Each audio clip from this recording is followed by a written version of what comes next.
everyone. Welcome to this week's episode of the Sleep Like a Boss podcast. I'm excited to have Brenda Miller on the show today. Hi, Brenda. Hello, Annika. It is wonderful to have you. We're going to dive into a super interesting topic today with Brenda, and that is instant resolution of stress. And that is something that you're an expert in. You have been writing multiple books about this. There's a new one coming out shortly. You are an award-winning author, and you're based in Calgary, in Canada. Which is great. And I'm going to quickly dive into your bio a little before we dive into the conversation about stress, sleep, and we're going to learn some great tips from you about how we can get a handle on this thing that keeps a lot of us from getting a good night's sleep. So, like I said, you're an award-winning best-selling author, and you are the founder of The Kid Code. The 30-second parent strategies, 100 ways to get right now relief in an upset child or anyone else, which is exactly what we're looking for. Instant evolution out of stress is another one of your books and your techniques that you're using. And you have been, like I said, you have been first place award winning at the Book Fest. You're an international speaker. You have wonderful 10-minute parenting courses where you teach parents in a very effective way how to get a handle on emotional situations with their children. And it is just wonderful to have you on the show. You have a very interesting background. And rather than me reading that out of your bio, maybe we'll dive in and maybe you tell us a little bit about yourself and your journey to where you are today and what wonderful work you're doing. Thank you so much for having me on, Annika. Sleep Like a Boss is such a good idea to help your listeners, because if we don't sleep like a boss, then we live like a slave. It's that important. And my work is basically, how I got started in this was I lost my belly laugh, and I wondered, did I lose it? Or maybe could I find it again? And I wondered, I didn't have a sense of well-being, and I thought, is it a long forgotten thing, or could maybe I find that? And then someone I love attempted suicide twice, once in front of me. And as hard as that is to hear, and I'm sorry, it is hard to hear, it was one of the most interesting moments of my life. And here's why. Because in the moments that this was happening, the horror you can imagine, the terror, the complete helplessness that surfaced inside of me, all of a sudden disappeared. And while he was being stitched up, both arms from wrists to elbows, all I could feel inside of myself was this tremendous love. And I spoke to him from there. Everything that was unimportant had fallen away. Mm-hmm. So I went out into the world wondering, why did that happen spontaneously? And with a little elbow grease and mental work, could we find that state inside of us and live more from that? Because as you can well imagine, when he was received in that way, when he heard me speak just with pure love, and I accept you, everything that's happened or anything you've done, yes, you're responsible for, yes, I'm responsible for, and still the person, that's what really matters here. And it was a process, because then how was I going to find out if we could find this inside of ourselves, where we could really speak from a wonderful, I would say, practical, rational, loving, caring, compassionate place, and live from that place.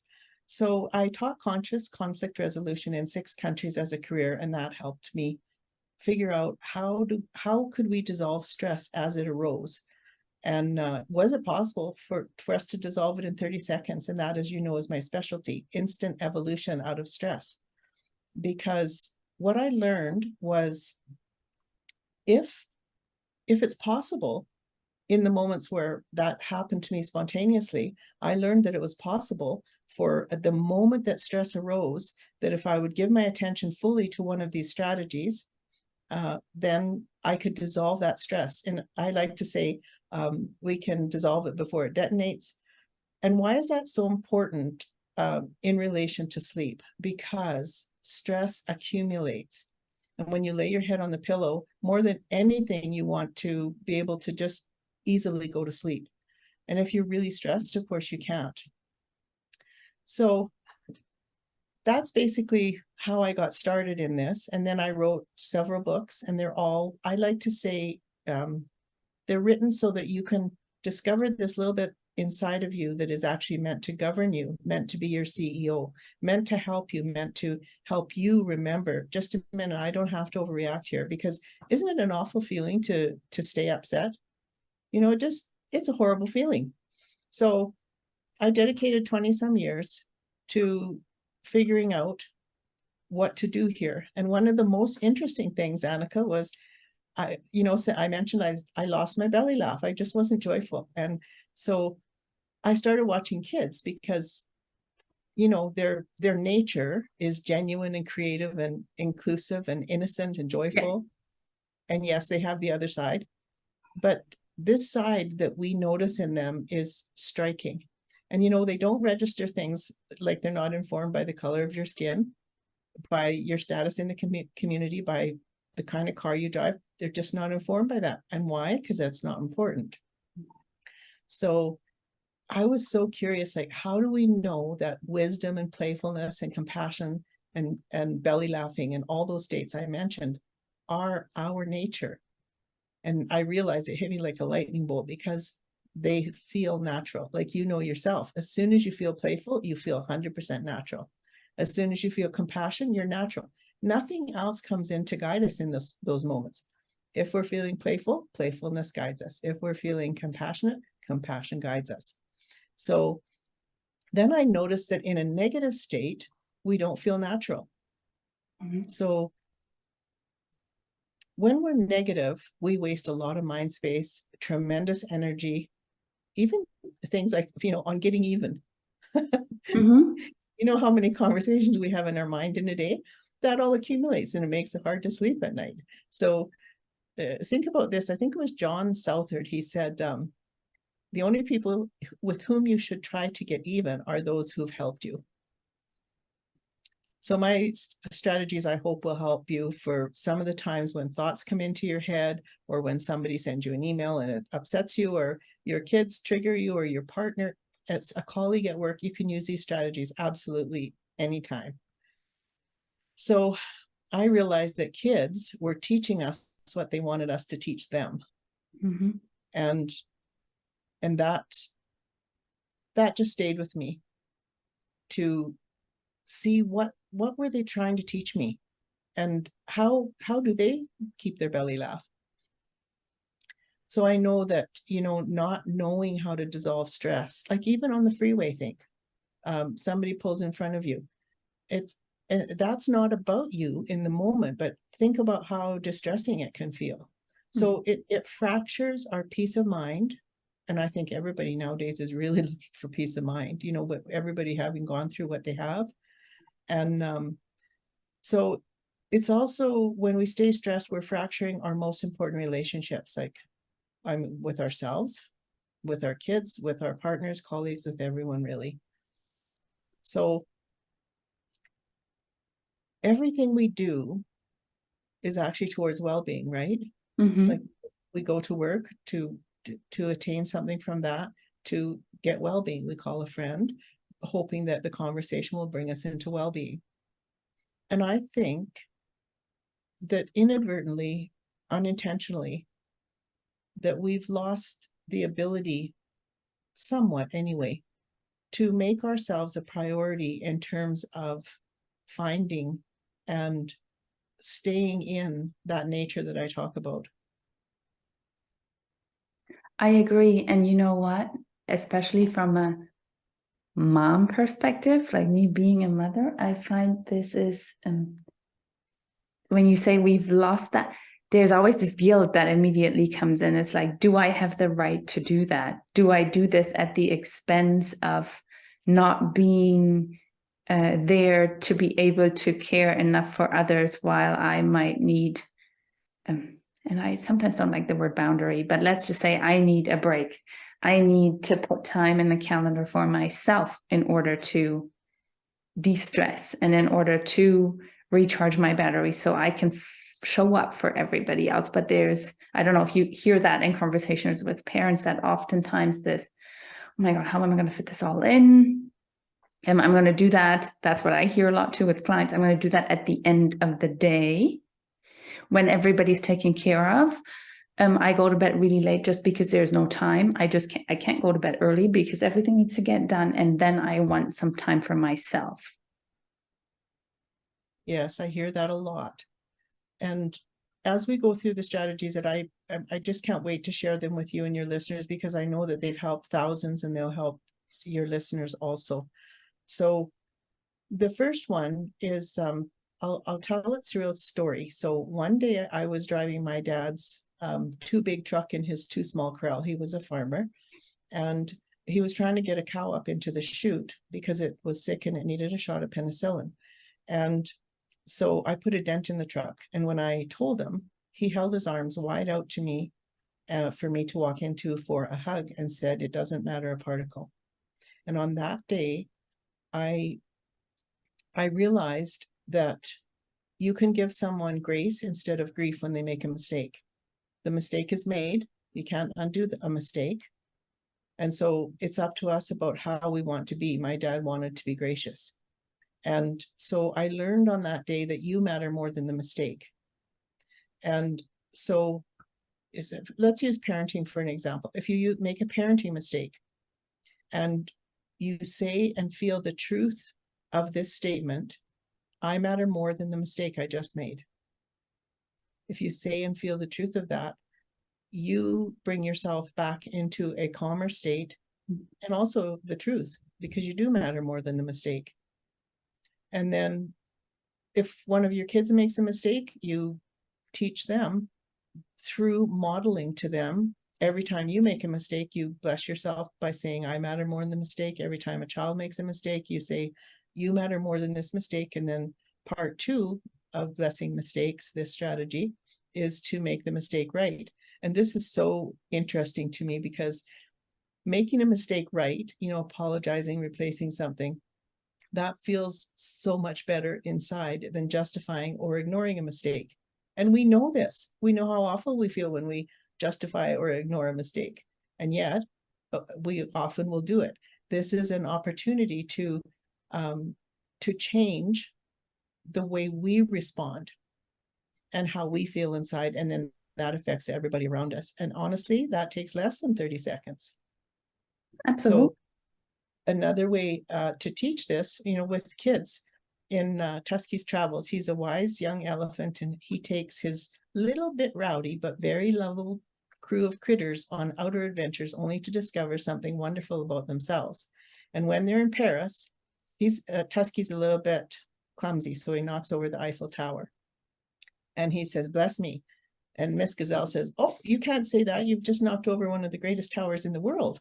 And so he takes the opportunity to explain to them the idea of how we can be when a mistake is made, even when we've made the mistake. We could be gracious and not mean. And so then he raises his trunk and he calls all the elephants in the Paris Zoo to come and put the tower back up, because that's part 2, make the mistake right. So what I encourage is, in a family situation, to have the kids or you put notes around the house, little post-it notes that say things like,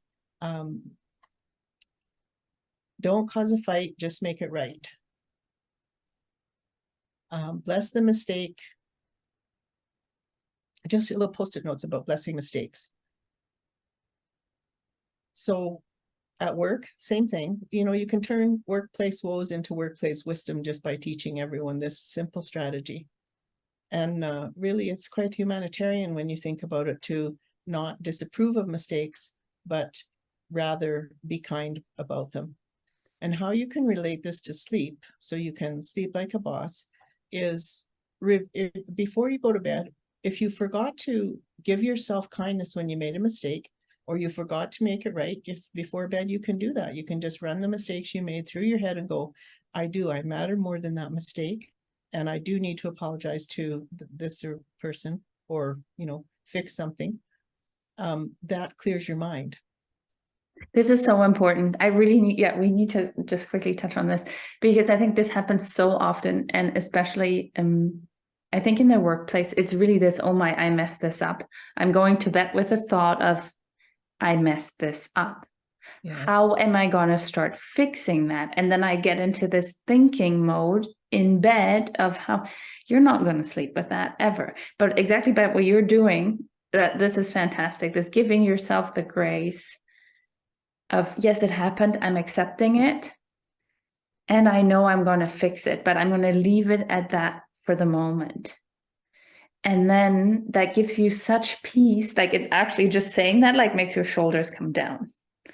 Yes, it does. It's quite funny. And that's what you need, right? That relaxation and that safety in that moment, that the body knows it's okay. Yes, we made a mistake, but it's not the end of the world. I'm likely not going to lose my job over it. Yes, there might be a conversation where you have to apologize and then correct it, but that's how we should be interacting with everybody all the time, right? Only because it works. Yes, exactly. And because it will make everybody less tense and less anxious and less, just more approachable. Because you have a bit, I think it has a huge impact on relationships. Like, you're just going to feel that's a way more trusting environment if that's an environment that you're creating, right? Where I made a mistake and I can approach people, I can talk about it, I don't have to hide it, I don't have to fix it in the quiet. Whatever it is, and applies to parenting too, right? If your kids have that environment and they know they can come, like, that's to me always the biggest sign that kids come and say, Mom, I made a mistake. Yes. Or I broke this, and it doesn't get hidden under the bed and you find it weeks later. Things like that, right? Like, just they trust you that we're going to deal with it in a good way. And I think the way that de-stresses someone at night, either when you can't fall asleep or even when you're waking up and these thoughts pop in, right? And jack up your cortisol. Yes. I think that tool to decompress the body is great.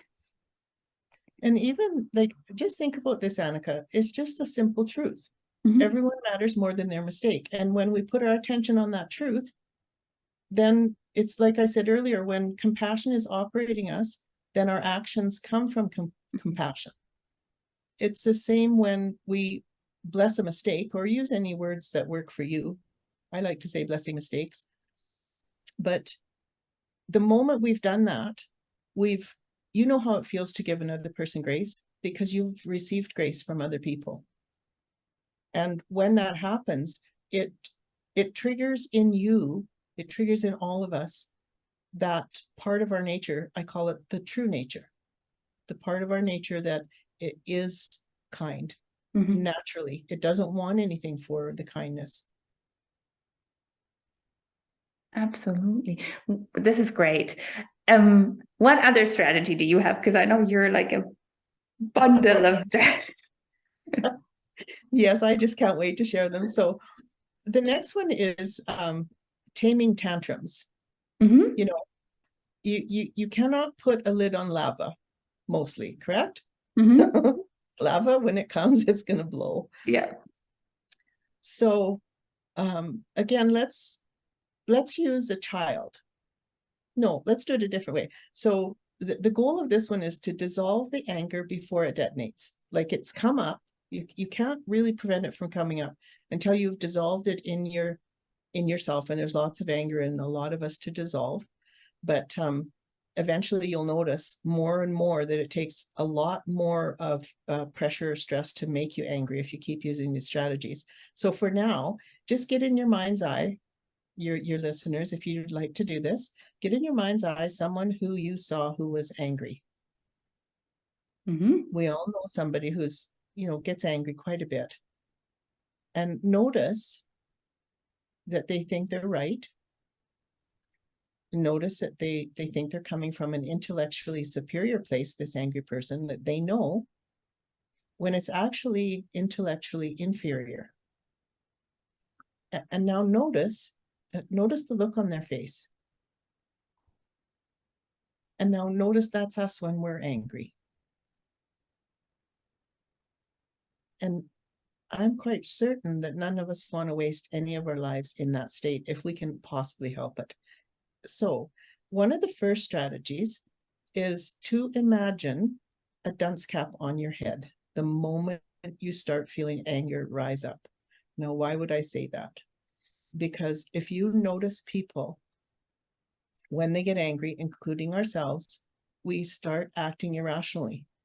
Mm-hmm. We need a dunce cap.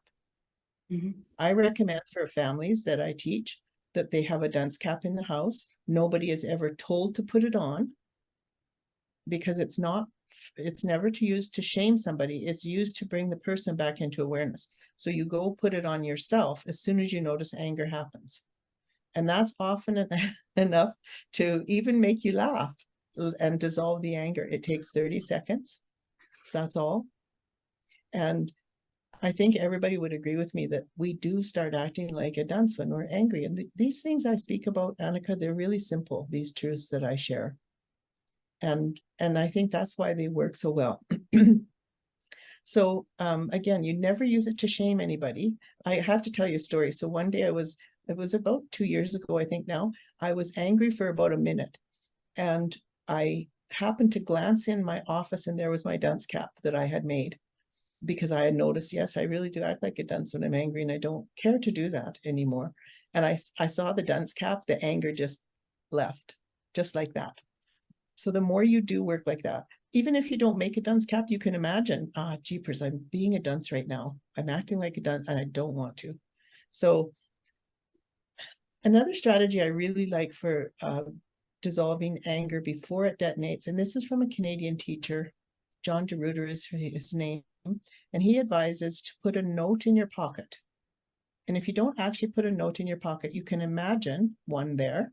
And the words on it are, I don't need my angry story anymore, or I don't need my raging story anymore. Oftentimes those words are enough. So every time you feel anger starting to arise, you bring the note out. Or if you're just want to think about it, you just think, here's the rager inside of me.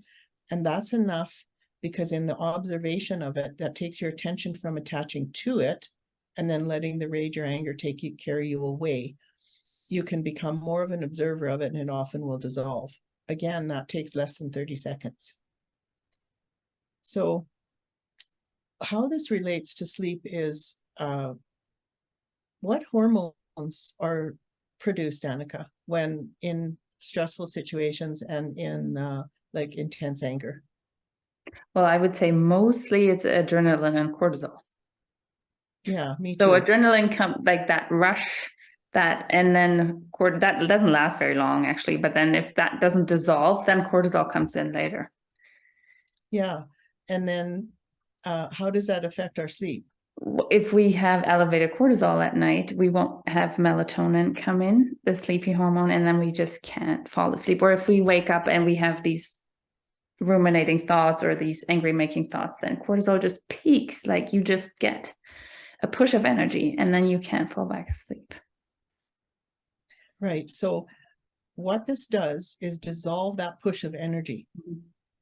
This, if you don't let anger detonate, if you deal with it right away, then you're enabling yourself for a more calm life and, of course, better sleep.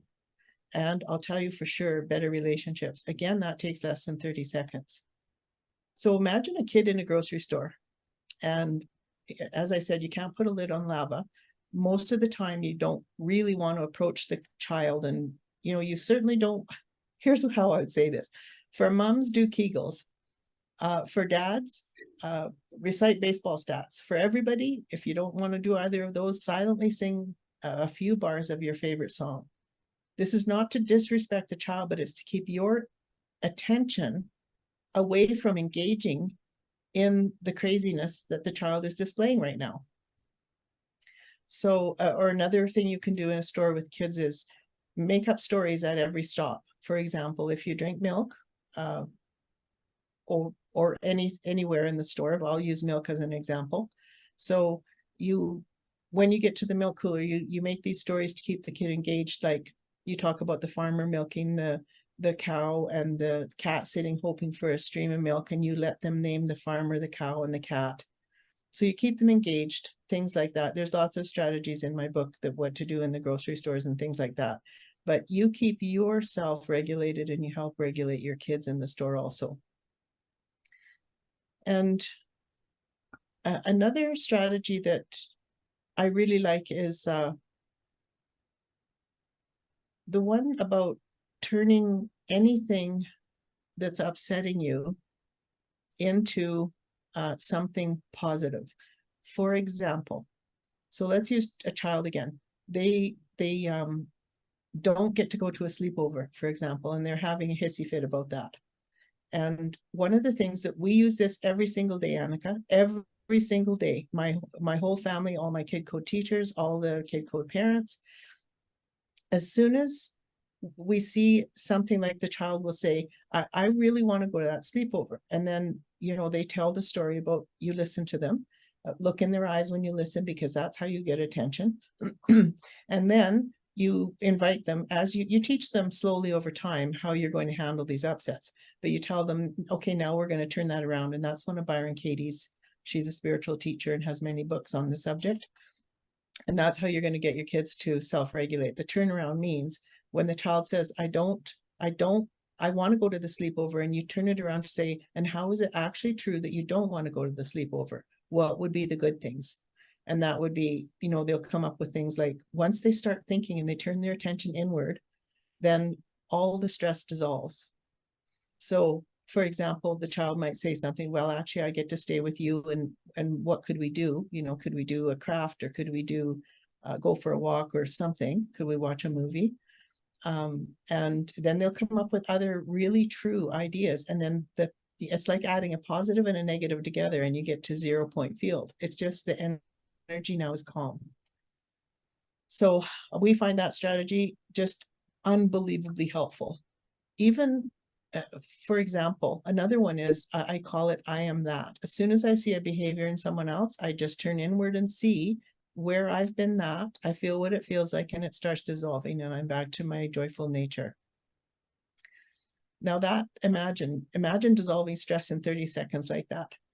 The problem that I've found is that it's our attention, because, your life will be determined by where you put your attention. And I know we don't want to feel upset. So it's a matter of reminding ourselves over and over, look, I don't want to feel upset. I need to put my attention somewhere else and put it on one of these strategies. So there's a couple more ways that I'd like to share with people. It's from my book that I have co-authored, Grumpy to Grateful, Grow Your and Your Kids' Gray Matter. I often think about Guy Finley, another spiritual teacher. He says that life is given to us freely. And when I heard that, I realized how ungrateful I was, and I set out to change that. And first, what I did was look for the benefits. And this is what I found. So Dr. Joe Dispenza, he's an international speaker and a researcher. He's an author. And I can't remember his postgraduate training, but I know it's in neurosciences. Mm-hmm. What I do know is that he proves everything he says. And he says that gratitude, well, first of all, he says anger shuts down our immune system, and gratitude improves it by 50%. I went, oh my gosh, that's an achievable miracle. If gratitude can improve an immune system by 50%, wow. And then the more I researched it, I found, like, positive psychology, for example, it's really magical, because it's actually growing brain cells in your brain, in the right inferior temporal gyrus of the brain. Now, can you believe that? Being grateful will grow your brain. And so we all know how we feel when we feel gratitude versus when we're grumpy, right? I mean, nobody likes to be grumpy. We have better relationships. What I really love is that it lessens stress immediately. It lessens anxiety immediately. Oh yeah, and while I'm on that, one of the ways to dissolve anxiety is write gratitude notes. The Mhm. minute you feel anxious, if you go write a gratitude note, again, your attention goes and is delivering you to your true nature, which is not anxious. It also lessens depression. In fact, positive psychology says that it's almost as good as medication. Now, that is a miracle. And something other to be pursued in it alone, right? Before we go to medications and side effects and whatnot.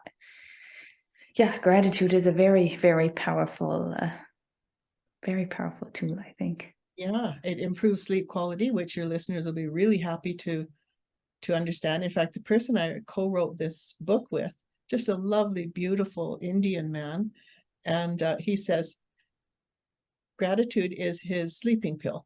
Mm-hmm. So the other thing gratitude does is it actually just simply dissolves toxic emotions. I don't know a person on the planet who can't use that. You know, it releases dopamine and serotonin, the feel-good hormones. There's just so many things that it just does, that if you make it part of your life, it's like prevention. But it's even better than prevention, because it not only prevents, but it brings you right into a beautiful state. You know, I'd like to share with you, there's heart math. Mm-hmm. So it's heartmath.com. Have you heard of it, Annika? I personally have heard of it. Yes, I haven't worked with it, but I've heard of it. Yes. And then we have a really interesting man in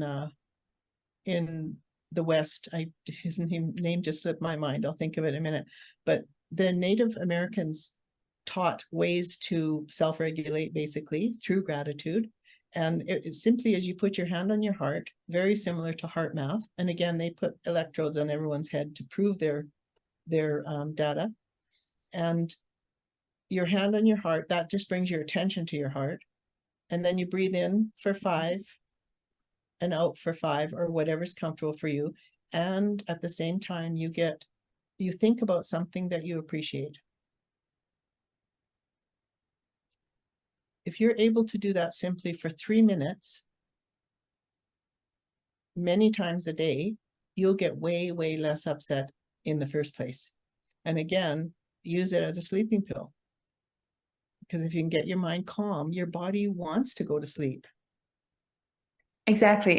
That's the thing, right? The body needs to have that safety feeling to be able to let go. And I think why your strategies are so strong, and I would highly encourage people to try them out. And I think you need to kind of pick the ones that work for you. Like you might have an affinity to one more than to another, and that's probably totally fine. It's just this, we were talking about that before we started hitting record, that we often are so busy, or we make ourselves so busy, life just comes and happens to us that we're like, oh, I don't have time for this, I'll deal with that later.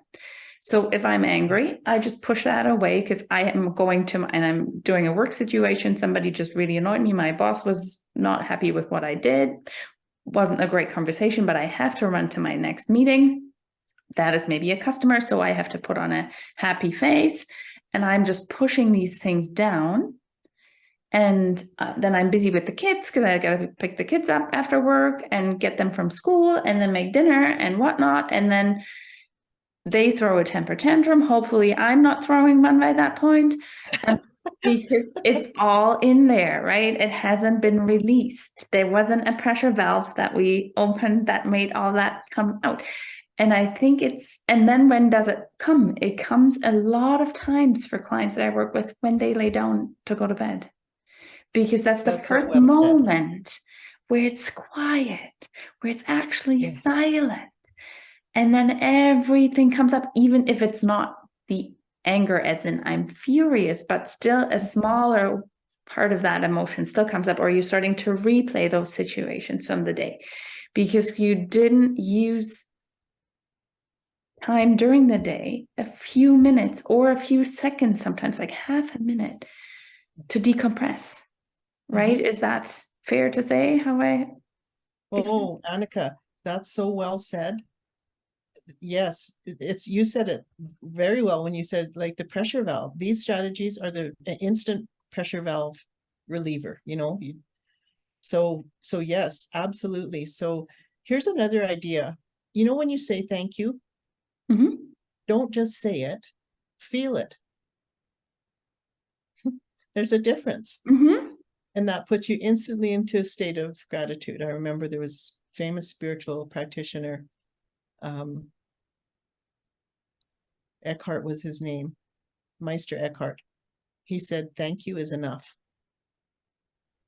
And you can thank everything all day long. You can look at any object in your home or at your workplace, and you can get into the feeling of gratitude for it by saying thank you. That's really simple and very powerful. Oh yeah, it was Greg Braden that teaches the Indigenous people's idea of, centering yourself in your heart and feeling appreciation. Isn't it nice to imagine that we have all these strategies that can shift us from, grumpy to grateful, and from cranky to playful? This is a real possibility. I've spent my whole career learning it, using it, being surprised by it, and then sharing it, with the books and with our kid co-teachers and parents and so on. And there's one last, if we have time. Yes, do we have time? Yes. Okay. A lot of people have trouble sleeping because they're being bullied. Once you've been bullied or been abused, your stress level is, it's almost hard to put your head down on the pillow because you're waiting for some kind of attack, verbal, physical, mental, emotional, whichever way it is. So I wanted to assure your listeners that if you are one of those people, firstly, educate yourself a bit about bully basics, bully tactics, and bully buttons. And then if your kids are being bullied, for example, role play with them, or really with friends or co-workers, so that you're prepared when you find a bully on your radar. And also remember, a bully is not a bad person. Yes, they absolutely are 100% responsible for their behavior, but they're a person with really bad behaviors, and they can be corrected or not. But you don't want them impacting your life and your sleep the way they are capable of. So learn bully-proof strategies, and then you get the target off your back, for one thing. I remember reading it was called the Youth Voice Project, research project. It was done in 2010, and it startled me because it showed things like bullying got worse something like 49% of the time if the victim hit the bully or if they fought back. Or when you say stop to a bully, 41% of the time telling the bully to stop made the bullying worse. Like, you can challenge a bully, sometimes it stops them, but 41% of the time, according to this study, it'll make the bullying worse. So that's why simply doing strategies that are conventional are not enough. We have to figure out why we have a target on our back. Why are we being bullied? So this takes some time, and it'll pay off. It's like gold. So first thing is, don't believe a bully. A bully says ridiculous things like, you should never have been born. Well, is a bully in charge of who should be born? You see what I mean? When you say stop to a bully, one thing you do long after, when the bully's not around, is you do a Superman pose. You put, or Superwoman pose. You put your hands on your hips, and you lift your chin, and you put your shoulders back. Why? Because that connects you with your inner strength. So the next thing is, as I said, we can't just use conventional methods. We also have to add to it. And the question that I am going to invite you to ask yourself, if you're being abused or bullied, is, what is it that you want the bully to have that you shouldn't be giving them? So I'll share mine. When I looked at it, it was power. I was giving them power that I shouldn't have. I believed, I didn't know this until I looked for the answer, but I believed that if they had the power, they'd leave me alone and I'd be safe. Mhm. And I guess another way to say it, to explain that, is like I would let him, I would submit all the time. And that means I was giving away my power. And that means I was a target. I did so much work on that this particular bully in my life eventually stopped bullying me completely. So another thing, if you're being bullied, another thing you can do is turn it into something good by creating or sharing your experience to help another person. Even if you help a person, share these strategies I'm sharing with you, that's good enough. Share it with one person and ask them to share it. I was thinking of Nadia Sparks. I'm pretty sure she's in the UK. And the bullies called her Trash Girl because she'd ride her bike to school and she'd pick up trash and she'd pick up bottles and put them in her bike basket.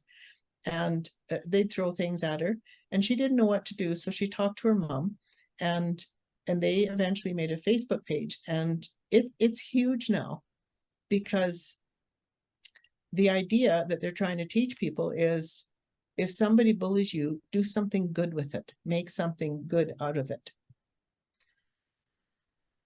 So also get professional help with that, because some people who've been abused end up with a pattern of being nice to their abusers. So the last point here about the bully proof yourself is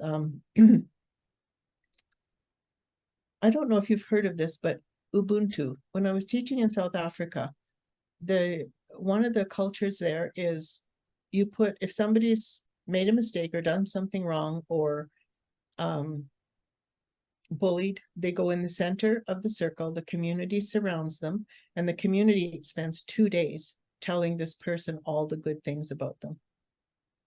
Now, this is not going to happen in our culture, but think about it for a minute. The bully and the victim are both insecure. And so if you can change the level of insecurity in both of them. So for example, if you have a child who's a bully, or if you have a child who's being bullied, the cure is the same, and that is to help them not feel insecure. Like the bully is feeling like they're bad, they've been told they're bad, and they're trying to project that out onto someone else and make them look bad, and so they bully them. And the victim is believing they should be bullied, unconsciously, of course. We don't do this consciously.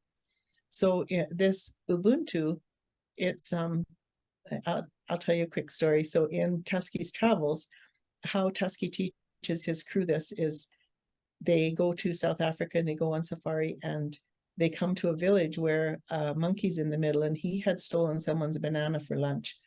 And so everybody in the village is telling this monkey in the middle all of the really wonderful things about the monkey, what he's done good. And at the end of it, the monkey feels so good to be so appreciated. He understands that, oh, this bad behavior of mine isn't working at all. So he climbs the tree and gets a banana for everyone. Now, does this sound utopian or too ideological? It's just like, it's just pie in the sky thinking. If you try it, you'll see what I mean. And it doesn't work overnight unless it does. Sometimes it actually does. But kindness has the triple ripple effect. And it seats us back in our good, true nature. We're not bullies by nature.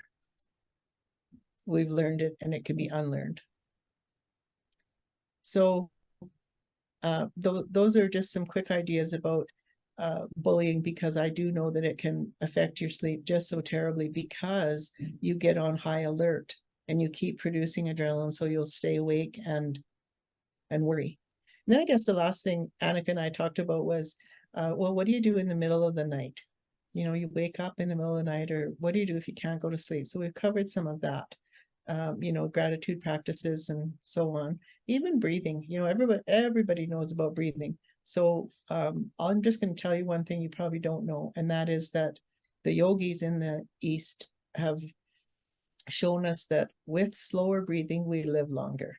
And that's the only way I know to get anybody's attention about breathing anymore, because there's so many strategies, but you know some of them. And so if you combine the breathing with the appreciation, you put yourself into a state of gratitude, that can help you sleep. Doing all of the things we talked about, think about your mistakes that you feel are mistakes, and then bless yourself for them. I matter more than the mistake. And then assure yourself that you'll make it right. So this is all about, like, you really clear your conscience. But what happens in the middle of the night if you wake up? That's such a horrible thing, to wake up and, your eyes pop wide open and you're just almost wide awake instantly. Or even if you wake up the other way slower, it's still like, oh no, am I going to go back to sleep? Knowing how important that sleep is, because we want to enjoy our lives the next day. We want to be on our game the next day. So this is what I do when that happens to me. I either right away use any one of these strategies I've shared with you right that instant. I don't let my mind tell me a story. I don't follow the mind into misery. I just use one of these strategies until it's gone. One of my favorites is Ho'oponopono. I think it's best illustrated by the doctor who cured 29 out of 30 mentally ill patients in a mental institution by simply uttering these words, which are consecrated, over their files. He didn't even see them. He didn't even go to them. And it was Dr. Hugh Lin. And the simple words are, I'm sorry, please forgive me, thank you, I love you. I'm sorry, please forgive me, thank you, I love you. If you repeat those words, it's like a mantra or a chant, only they're consecrated, meaning that they have a purity that reaches into the pureness in you. And so that's one of my favorites that I do at night if I wake up. The other thing is, if there's something on my mind when I wake up, that's the cue that's the thing I haven't worked out yet. And if I can't do it right then, I have a piece of paper beside my bed. I write it down, and now my mind knows I'm going to work that out. And then my body takes over again and I go to sleep. So I hope some of those things will help your listeners, Annika. Thank you so much. I think they were fantastic tips. And everybody, if you're struggling with sleep, and I think that's why a lot of you are listening to the show, please give them a try, and give them a try also a few days in a row. Like, give your body the chance to learn this, your brain a chance to learn this, that it's safe, you're doing something new. It might need a bit of repetition, consistency with it, right? But if you do that, I think you'll see a lot less anxiousness, you'll be a lot calmer, a lot happier, and sleep will improve as well. So thank you so much, Brenda. Oh, go ahead. And it's so important to remember that you all matter. That is so nice. Thank you. Yeah. Where can people find you, your books, your new book that is coming out? Tell us a bit about that. So you can find me, all of our courses. Most of them are 10 minutes. Some are longer. We've got everything from Am I Being Me, to Attitude to Gratitude, to Blessing Mistakes, to just so many courses on there. And they're all really inexpensive. They're taught by the Kid Code teachers, and some are taught by me. And you can find all of that. Oh, there's also some free courses. One free one is for kids. And that one is Kids Take Back Your Life. And that helps kids to start to learn, how can I self-regulate here? And so there's also, I have a free course for teachers.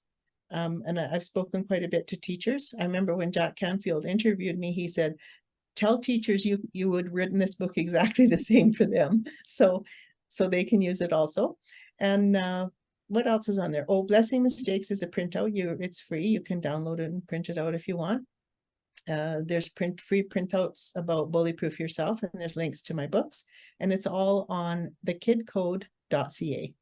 Perfect. And we will link all that in the show notes. And just quickly remind us your new book. When is it coming out? And the title once more. I love the title. The new book is Grumpy to Grateful, grow your and your kids' gray matter. And it should be out in about a week. Awesome. So by the time the show drops, it will be out and you guys can go and have a look. Thank you so much for having been on the show. It was an absolute pleasure. And thank you so much for having me. Absolutely. And everybody, thank you so much for listening in, and we'll see and hear you next time.